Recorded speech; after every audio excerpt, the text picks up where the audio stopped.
Divine transfer. Jacob and the spotted flocks. Jacob served Laban faithfully for many years, watching over sheep and goats through heat, cold, and long nights. His hands did the work, but his heart trusted God.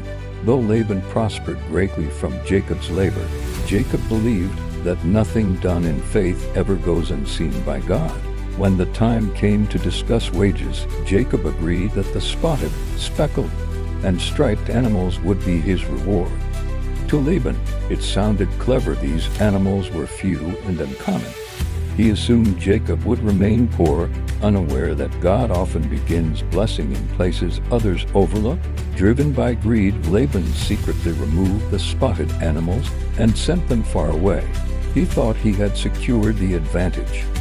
Jacob was left with ordinary flocks and an unfair deal. But instead of fighting back, he placed his trust fully in God.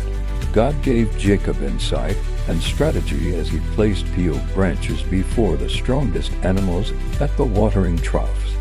What looked natural to human eyes carried divine purpose. God was turning wisdom into increase.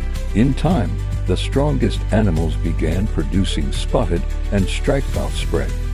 What Laban tried to prevent began to multiply. Jacob watched carefully, realizing this was no accident. God was working behind the scenes. One night, God spoke to Jacob in a dream, showing him rams with spotted and striped coats. God said he had seen all that Laban had done and revealed that he himself caused the increase. Jacob understood that the blessing was divine, not earned by skill alone. Jacob's flocks increased rapidly, and his wealth grew beyond expectation. Servants, animals, and resources multiplied.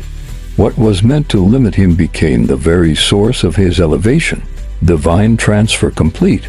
In the end, the wealth of Laban's household was transferred into Jacob's hands. It became clear to everyone that this was not manipulation, but divine justice. God rewarded faithfulness and turned oppression into overflow.